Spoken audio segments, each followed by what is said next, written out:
In your opinion, what is marketing? I really see marketing as being fundamental to branding, and branding really is about the relationship that you want to create with your audiences. And I really see each communication, action, and interaction as an opportunity to make a good impression. What about a brand needs to be communicated? Communicating your why, I think that's very important. And then having a really strong visual identity as well. It's a very noisy world and you want to build strong brand recognition. So when people are being bombarded by messages and content, they'll easily recognize your content and it will stand out for them. I know that you're a proponent of asset framing.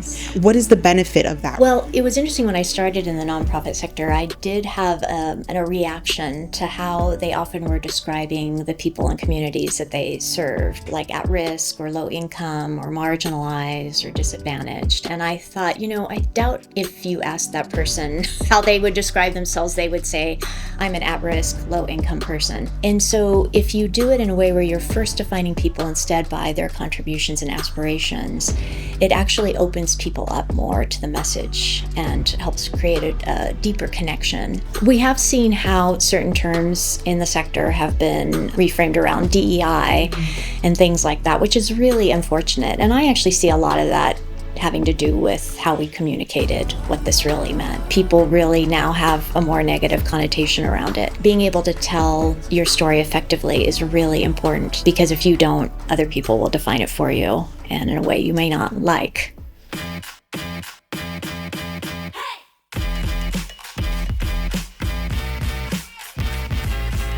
Hey there, a quick interruption to give you some context. You're watching Beyond the Peak Pod, a show for marketers, founders, and nonprofit leaders who want real strategies, not hyped trends, to stay focused and effective in a constantly changing landscape. We talk with experts about how they stay sharp, accountable, and grounded in what actually works. This show is produced by Peakbound Studio, a Bay Area video team trusted by nonprofits and growing businesses to tell real stories that help move people to action. Now, without further ado, I hope you enjoy this conversation. I am a marketing and branding strategist, and I work predominantly with nonprofits now and purpose-driven businesses or social enterprises on their marketing and branding strategy to help them achieve their goals and grow awareness, promote an initiative that they have, or advance their storytelling.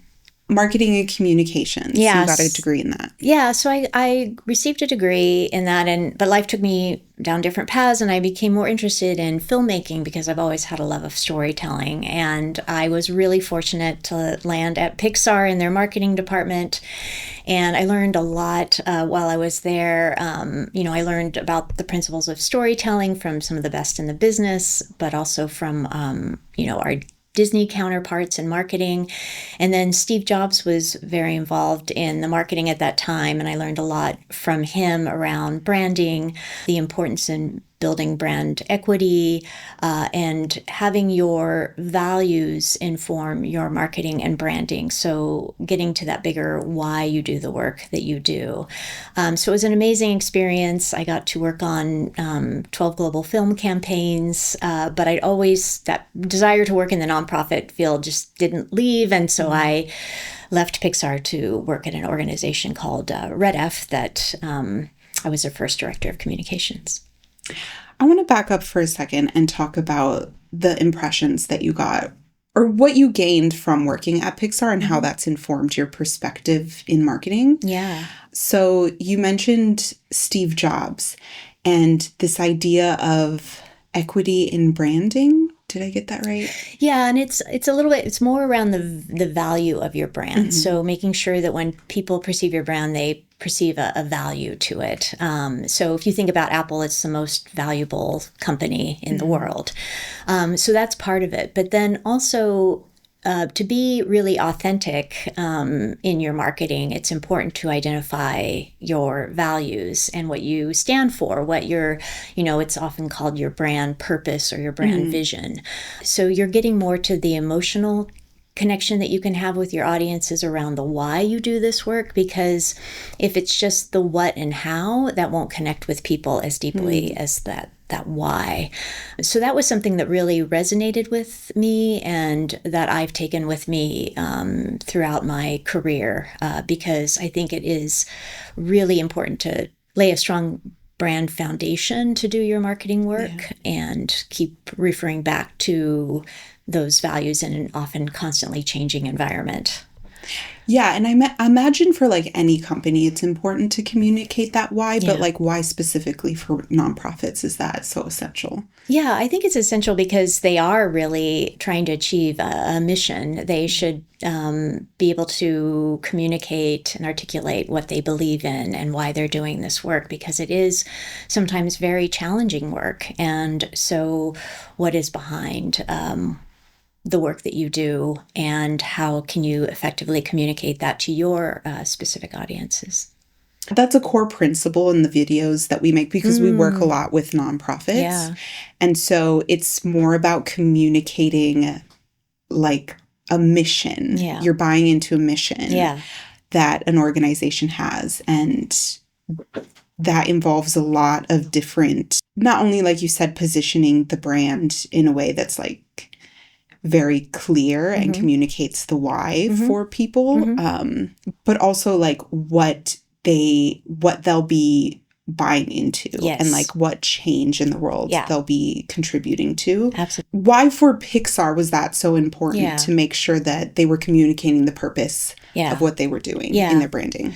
So I think it was around authenticity and also being really true to the brand and the story the filmmakers were trying to tell. So often in marketing, you can sometimes be asked to make compromises around that and to not get overly concerned about what you think the audience is going to want to hear versus being more authentic to what you're trying to communicate. So we were always very diligent about making sure that the characters were never doing anything that seemed out of character or weird or against what that story was telling. So again, I think the same can be applied for any business or nonprofit, that you want to stay true to the core of what the story that you're trying to tell, the values that you're trying to communicate. So I think it's about having that kind of North Star and then being able to kind of wrap everything up around that. So while I was there, being clear was something that Steve also really promoted, being clear and making it simple. And so I think keeping that in mind is really essential. And when you have a big campaign that you're doing and you're communicating out to a lot of different audiences, having that overarching clarity North Star is very helpful. So then you can apply it and figure out what are the specific approaches and strategies that we want to have for this particular audience, and what do we want to maybe speak to a little bit more that's going to resonate with them more, but still stay true to what we're about and the product and what we're trying to promote. Why nonprofits? Like, why have you chosen to work with nonprofits?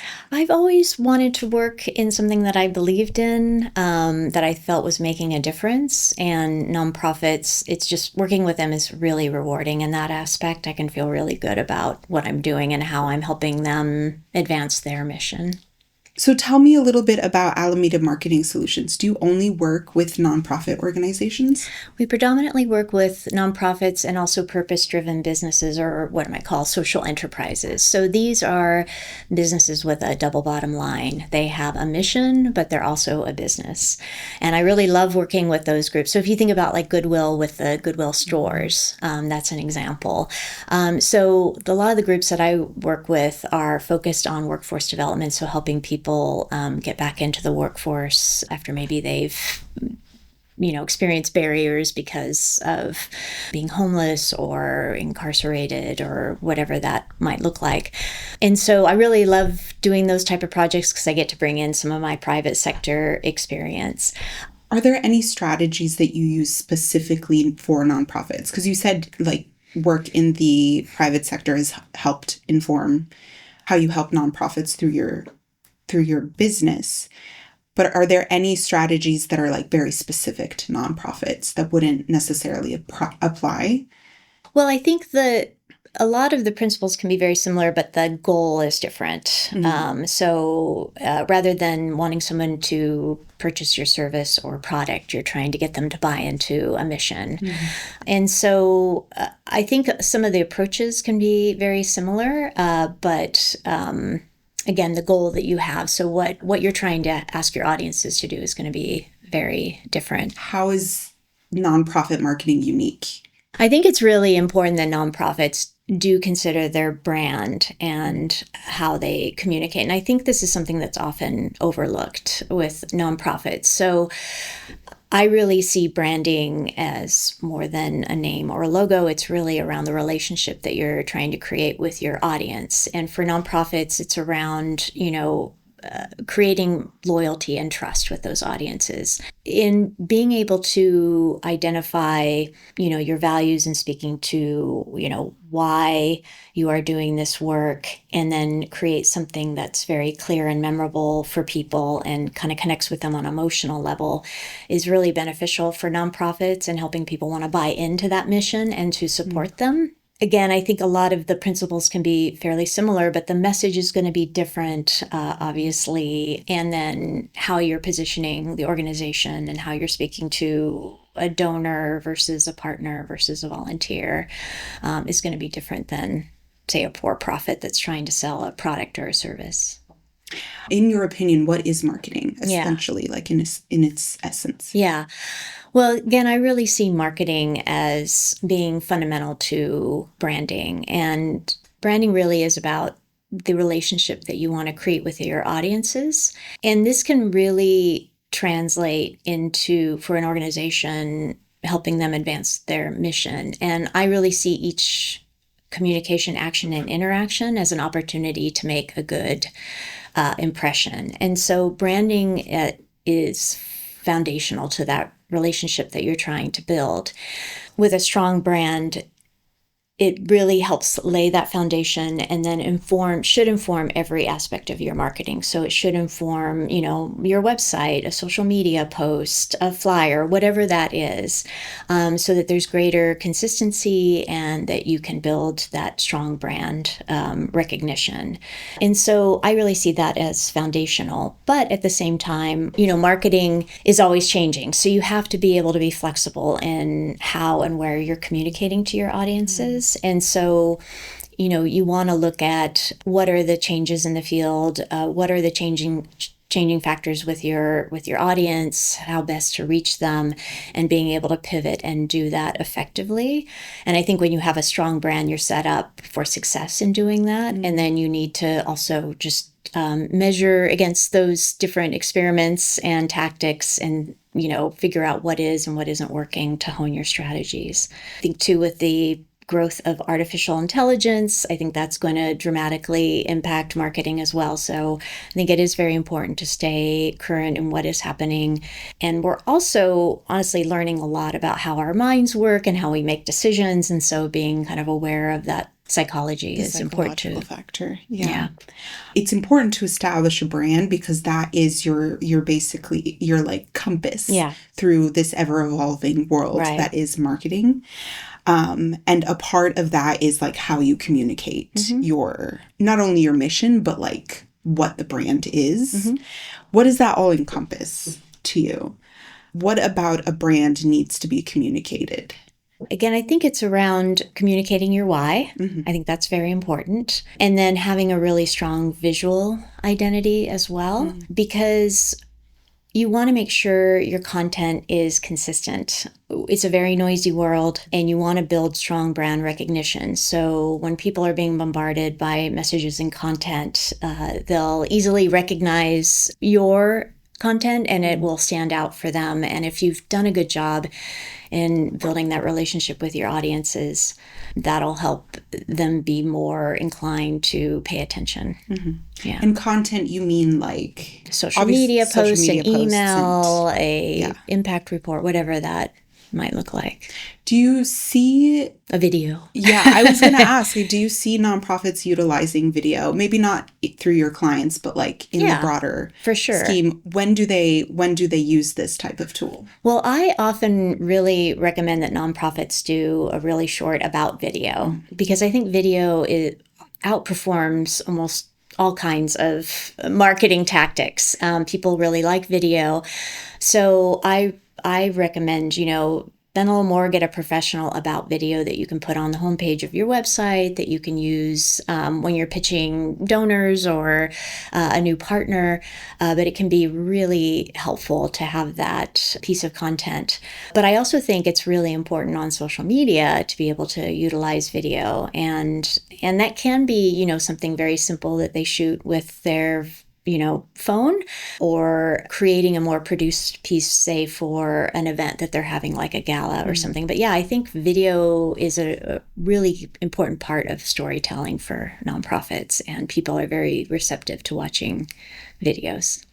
Yes, and we've recently seen the impact of that through a client that we worked with, the East Bay SPCA. They wanted us to create a series of videos for their gala that they would show to their audience when the gala was going on. And it was really interesting. One of the things that they really wanted to make sure that we were sensitive about was advertising. I don't know, there was this early trend for nonprofits that dealt with like animals or children to kind of like use their images as a way to like get people to be sympathetic enough. But oftentimes it would get really, really sad. And I don't know that that's necessarily effective. They decided like, let's not talk about cages. Let's not, show animals in cages. Let's show like the actual benefit that we get afterwards. Yeah. I know that you're a proponent of asset framing. Yes. Yeah. What is the benefit of that rather than like leaning into titles and communicating a very, a sliver of what a person is or an organization does? Yeah. Well, it was interesting when I started in the nonprofit sector, I did have a reaction to how they often were describing the people and communities that they served, and using terms like at risk or low income or marginalized or disadvantaged. And I thought, I doubt if you asked that person how they would describe themselves, they would say, I'm an at risk, low income person. I'd always had that piece that I was trying to kind of work on. I then saw Travian Shorters do a talk, and he talked about what he called deficit framing, which was the type of language that we just talked about, and said we need to reframe it as asset framing, which is first describing people and communities by their contributions and aspirations before noting the larger systemic challenges that might be getting in the way. And by doing that, you can move away from stereotypes and bias, honestly, because it's based on science. It's based on the work of Daniel Kahneman, who is a Nobel Prize winning psychologist, who found out that our brains make decisions based on the subconscious. And that's a big part of our decision-making process.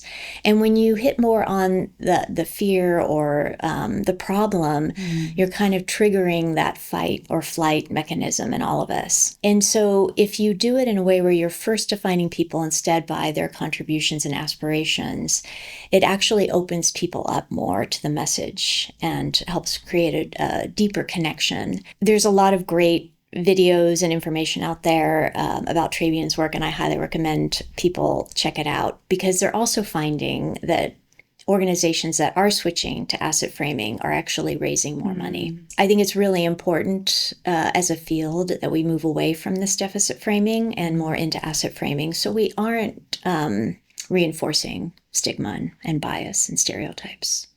What would be an example of turning a deficit framed term into something that's asset framed? Yeah. An example might be an educational organization that's working with young people. So instead of saying we work with at-risk, low-income youth to provide them with education opportunities to advance their lives, or what that might be, you could say, we support students who are striving to XYZ, whatever that might be. If you think about it too, you want people to invest in in people and communities at the end of the day as a donor, as a funder, and you want to help them continue their contribution to society. And so I think when you do asset framing, and again, this is not about ignoring the problems. You can talk about them, but it's not how you describe people. It's not the first way you talk about them. And then contextualizing it around the larger, often systemic challenges that are in the way versus it being a personal deficit that they have. I think this can be really helpful to think about for a lot of organizations. And I think too, even organizations that are involved in climate change, I mean, there can be a tendency to want to first talk about all the problems and then say, and here's how we're going to solve it. Mm-hmm. But when you do that again, you can trigger that fight or flight, and people can get overwhelmed and then start to shut down. So instead, you want to create empathy and use storytelling and help them identify with it in a more emotional way that then would open them up to the bigger message and getting engaged and wanting to support that mission. One thing that's coming to mind is trigger words. Mm-hmm. How sometimes like at risk, homeless, even like minorities, these terms kind of bring up red flags for people right away. Right. What is the importance of messaging when you're trying to say, like, get someone across the aisle to buy into your idea? How do you frame it for your clients to make sure that they're focusing on what can be the bridge between people that might see those red terms as red flags? Mm-hmm. So I think just helping them understand it, I think a lot of organizations have just gone into a default mode. And I think that there's even a lot of donors that they kind of expect that language from nonprofits. Mm-hmm. We're addressing this type of person, but it doesn't tell the full story of that person. Like I said, no one describes themselves as an at-risk low-income person. So I think it's just helping them kind of see that it's a disservice to the work that they're doing and to the people that they're serving. And I wouldn't necessarily put it in those terms, but just helping them to think about it in a different way and to think about, okay, well, what are the aspirations and contributions of the people that you're serving, and helping them kind of make that change in their mind so they can then fully tell the story and get people inspired. I mean, we're trying to inspire people around your mission. And so I think starting in that more truthful and positive way is very powerful. And then, like I said, you can talk about the challenges and the issues that you're trying to address. I don't think we're trying to move away from that. We have seen how certain terms in the sector have been reframed around DEI and things like that, which is really unfortunate. And I actually see a lot of that having to do with how we communicated what this really meant. We lost that because a lot of people really now have a more negative connotation around it. I think being able to tell your story effectively is really important, because if you don't, other people will define it for you and in a way you may not like. I feel like that's what happens a lot in politics, is that there's a side that has a goal and a vision that they want to execute on, but the way they communicate that doesn't really inform the opposition to really understand what exactly they're going for. Yeah. And that's why you have to kind of, again, look at making it more human and using storytelling and talking about the situation in a way that you build empathy and people can identify with. And I mean, if you think about the movement around gay marriage, I think when they really just started to talk about the values around family and being with the person you love and that side of it, it really helps shift people's perceptions around this and be more open to accepting gay marriage. Do you see nonprofits try to complicate their message? Yes, often. Yes, often nonprofits tend to be in their world. They have their acronyms and terminology and jargon and things. And so I think that, again, having someone who can come in and look at it with maybe clear, fresh eyes and not necessarily knowing everything about their work and how do we communicate this in a way that's really clear for people and also compelling is important, because a lot of the issues that these nonprofits are trying to work on are really complex. And so it's not also messaging is very important, but you have to look at the full picture of all the ways, again, that you communicate with people in order to foster that relationship. So how you're telling stories, how you're communicating your impact and results. And so all of that kind of goes together to kind of build that awareness of the work. So trying to be as clear as possible, but then also knowing, okay, we have all these other tools in the tool chest that we can pull out to help people understand what it is we're doing and the impact that it's having. Consumers are more discerning about the things that they're watching and listening to. Right. So you almost have to communicate a lot of information in a very small amount of time. And I think that's where the nuances are lost. And that makes it easy for certain terminology to be co-opted. What is the first step you have your clients go through when they're trying to clarify their message and make sure that they're not focusing on the problem so much, but rather the solution? Yeah. So the first thing that I typically want to do is help organizations understand what branding is and what it can do. So kind of helping them understand that and why it's valuable for an organization to want to build its brand and having brand assets that can help them communicate really clearly. But then, part of the process will be to do research. So that will be looking at other organizations in their field. And also, if possible, speaking to their stakeholders, to their audiences about what their perceptions, opinions, and beliefs are about the organization. That can be very helpful. But then we want to look at who their audiences are. What do those audiences care about? What are their motivations? And then what are your goals for the audience? What do you want to make sure they know about the organization? And what impression do you want to make? And what action do you want them to take? And then we'll also, work with them to identify, what are the benefits that your organization is providing to these audiences? And we break it out into the functional benefits, so the more tangible qualities, but then also what are the more emotional benefits? So I like to use the example of a Prius. You buy a Prius for the tangible benefit that you are getting great gas mileage. But then the more emotional benefit is that you feel like you're doing something positive about the environment and climate change by driving a hybrid. So we kind of help pull that out.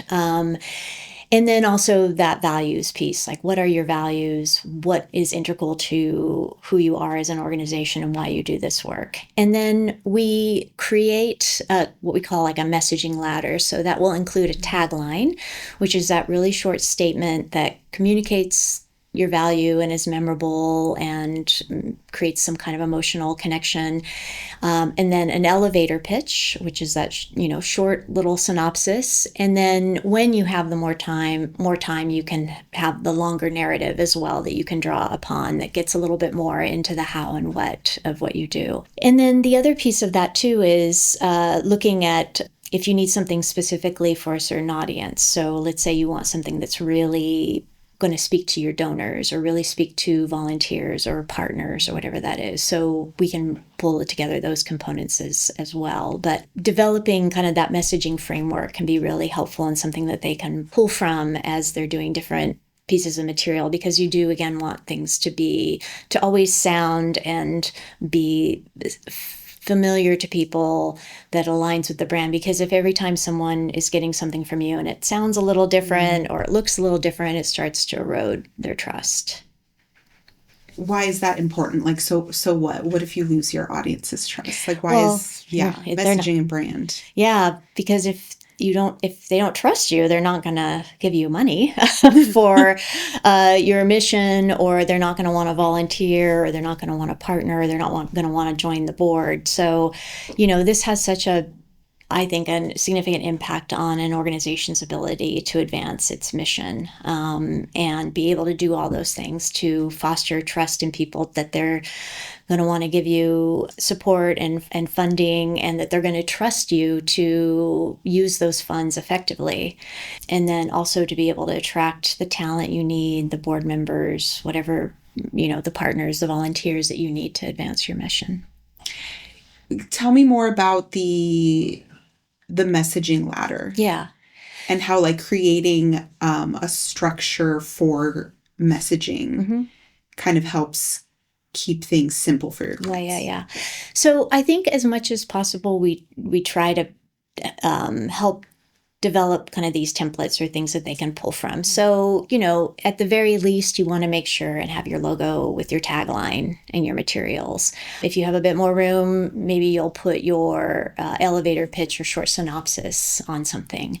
It creates these pieces that you can draw from depending on what it is. If you're making talking points for someone, you can look at the longer narrative and pull out, specific talking points. So instead of having to reinvent the wheel every time about communicating your mission, you can pull from these pieces to be more effective. Same with if you have some messaging that's very specific to a donor and you're putting together your annual appeal or whatever that might look like, you could pull pieces from that.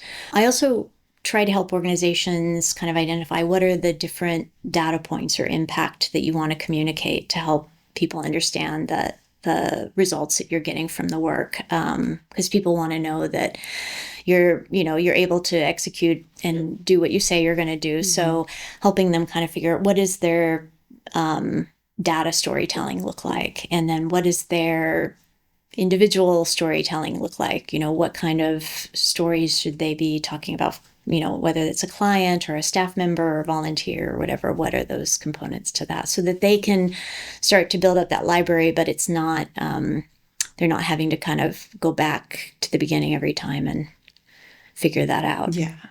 Can we talk a little bit about the importance of observing metrics in all of this information? And why is it important that you are checking your metrics? Yeah, because you want to, again, you don't want to be spending time on things that aren't getting results or aren't engaging people the way that you're hoping. So I think to help streamline your activities and also learn where you might need to just adjust things so that they're resonating more. So if you're not getting a lot of email opens, maybe you need to be working on experimenting with your subject lines and making those more compelling and getting people to click in. So can we do a little A/B testing on those subject lines to get people to click through, and what do we see is working better? Because at the end of the day, you want people to engage with the content. So it's important to kind of keep monitoring that. And it doesn't have to be a huge, heavy lift. It can be, you can decide what that frequency looks like for you, whether it's every quarter you look at it, every other month, whatever that might be. But just checking in, I think, can be very helpful. How would you suggest nonprofits plan out their year and think of their marketing in year terms? Or would you suggest that even, planning out the whole year or focusing on quarters? I think it's important to have a clear idea where you're trying to go over a year. Now, maybe you'll find along the way the tactics or approaches that you thought were going to get you there are not quite working, so you need to change those. But I think having a sense of where you're trying to go and what you're trying to achieve in a year is really important. And so I think also around efficiencies and understanding that often, you're placed in more of a reactive spot than being able to be more proactive, is just being realistic with what the resources are and what we're able to do, and making sure that what we are going to focus on is going to get us the biggest impact. So there's things that could be done, in social media, where you can get a scheduling software where you can set up your posts for a couple weeks and just forget about them. I think artificial intelligence, AI, is going to be hugely helpful in streamlining and making processes more efficient, helping people get kind of first rough drafts of things that they want to send out. I don't think it's quite there yet where you can just have it spit something out and you take it as is, but I think it can be very helpful in moving things along. So thinking about those ways that you can make the work feel more doable so you can have more time to kind of strategize and look at that kind of higher level goal setting is important.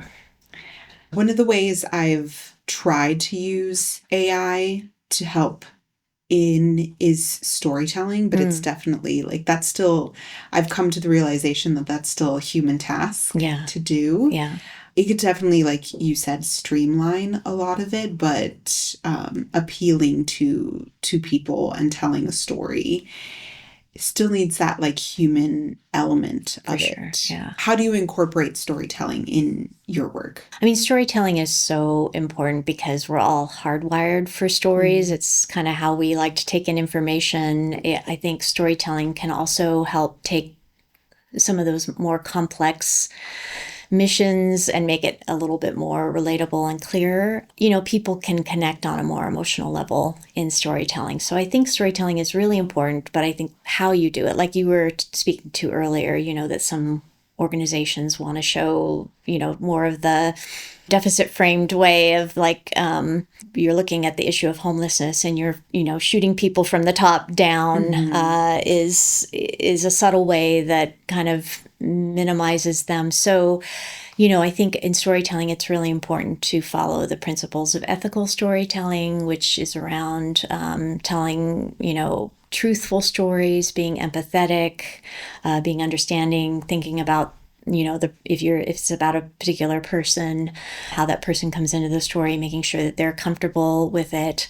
So there's great resources out there for that as well if people want to learn more about ethical storytelling, but I think that's an important piece of it as well. What is ethical storytelling? Yeah, ethical storytelling is really about approaching things in a very thoughtful and empathetic way with your subject matter, not necessarily trying to direct the story the way you want it to be, but letting it unfold, making sure that the person feels comfortable in every aspect, whether that's doing it in the first place, telling them how it's going to be used, making sure they're feeling comfortable. It could even be having, you know, the person that interviews them, it's not maybe the marketing person, maybe it's somebody that they've worked more closely with in the organization. Also making sure that they get to see what that final story is and provide their input. So just involving them in a real way into the process so that at the end it feels authentic for them. And, it, you know, I think a lot of organizations are worried about taking advantage of people and telling their stories. So it helps, you know, negate that as well. In the work that we do involve a lot of interview content. So we want to get like firsthand stories from not just like the people behind the organizations, but whoever stands to gain something from their services and their offerings. It's a lot easier to connect to an organization and to their mission when you see the people behind the scenes and also the people benefiting from the services. Yeah. To me, it's like such an important, vital part of creating content for nonprofits. Have you seen any kind of, do you have a general sense of if nonprofits also agree with that? Or is there like pushback to tell sensitive stories? I have experienced some pushback from organizations, again, not wanting to exploit people or their stories. But again, I think you can do it in a way that is not that experience for them or exploitive. But also I think, you know, some organizations also just have challenges around being able to tell stories because maybe they work with youth and there are confidentiality and, you know, different components of that doesn't make it, you know, naturally very easy to tell those stories. So I think too, like you were saying, get creative with that. Maybe you're not always telling that story, but you're also telling the story of an employee or a staff person that's working with folks and why they work for the organization and what's important to them. Or maybe it's, you know, even engaging volunteers or board members in that storytelling. So I think there are different ways that you can do it that is not necessarily always relying on, you know, an individual client story. And I'd be curious too to hear what you've found if you've done things like that. I was mainly thinking that we've been like very lucky to have people that want to be on camera and to share their stories. Yeah. But there are some nonprofits that deal with such sensitive information that it's hard to get anyone to talk about it. Yeah. I think the biggest impact is from people that have gone through and received benefit from these organizations. But sometimes it's the most crucial part of the story that you want, but sometimes it's the hardest to communicate and to get someone comfortable to doing that. For sure. But so you're saying that another way around that is to get people basically like communicating the stories of this whole ecosystem that surrounds a mission and an organization. Yeah. Right. So I'm curious, Leeann, how do you market your business? Well, doing things like this and writing, being active on LinkedIn, and then networking and relationship building, I think is, for what I do, is a key component to that. I think people also appreciate when you have a certain lane that you're staying in and an expertise too, I think has been very helpful as well, because I often see, different consultancies or things that have a long list of all of the things that they do. And I often wonder, how is it possible you do all of that? So I think also just being very pinpointed in what you do best and what you love doing, and hoping that, that also comes through in how you present it and how you talk about it. We talked a lot about brand and messaging. How would you describe your brand? My values are really around collaboration. I think it makes the end product a lot better when you can collaborate. It's around integrity. I always want to provide the best possible work for an organization and bring the best that I can to an engagement.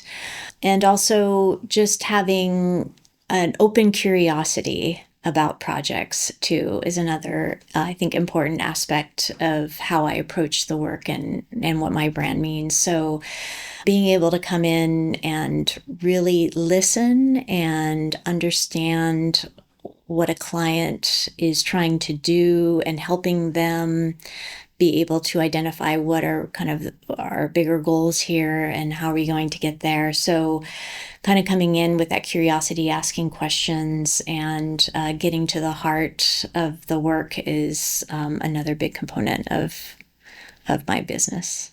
Great. Yeah. I love that. That's beautiful. Yeah. Getting to the heart of it. Yeah. A final question that we like to ask all of our guests. It's a two-part question. So the first being, what is the hardest lesson you've learned through your career? Mm-hmm. It could potentially be through a failure rather than a success. And what advice would you give to fellow marketers based on what you've learned? Yeah. So the advice that we got from the guest previous to you, like, don't be too invested in having your company be a certain size, because there is a sweet spot for a company and sometimes downscaling is the better solution for you in the long run. Right. Yeah. So as far as what I've learned in any field, you have to always be open to learning because things are always going to be changing. So that is something that I've really embraced in the marketing field, because it is constantly changing and there's new technologies and there's new platforms and there's new ways to communicate. So I think being able to kind of stay on top of that and what the trends are and what's happening is really important in order to be effective. In addition, also, like I was saying, around the psychology of how we think and how we like to get messages is very important. So that's also always changing. So I think being able to kind of stay on top of those areas is really important. But as far as like something that I've learned, even with my client work, I'll tell a story of something that happened. So I was working with a client that had a pretty old logo. It was using clip art. I didn't think it really communicated, who they were as a brand, and neither did they. They were ready for a refresh. And so we worked with the team on that. We brought in the staff into the decision. We had a few different logo styles that we showed and got people to give input on. And we got to the end of it and we're all really happy. Everyone was on board and they took it to the board And the founder who had made the logo was on the board and was like, absolutely not. So that really taught me you really need to find out kind of who are the stakeholders in this process, who needs to be brought in, who do we need to get buy-off from, so that we're creating something that can, end up getting through that process and through those stakeholders to create something that everybody feels buy-in and is ready to use. So that was a lesson that I learned through that process that's been important, and something that I've kind of now kept very much a part of that early phase of working with a client. Like who do we need to show this to? Who do we need to wrap in? And even pushing them a little, because they might not even necessarily be thinking about, oh, we need to show the board, or we need to show the founder, or whatever that might look like. So I think that's an important thing. And just around that collaboration is, I mentioned this, I think that good collaboration can lead to a better product. So how do we engage the right people and to get them to get excited about what we're doing so that they'll buy into it and use it? So that they're a part of the team. Yes, they're a part of the team. Yeah. You don't have to go back and redo a bunch of things. That's something that we've learned through our business, to ask ahead of time, like, who is all of the people that need to sign off on this, and let's make sure they see the first draft and not like the last one. Thank you so much, Leeann, for being on our show. This was so lovely, and I loved learning about your ideas on branding and marketing. So thank you for being on the show. Well, thank you for having me. It was a real pleasure.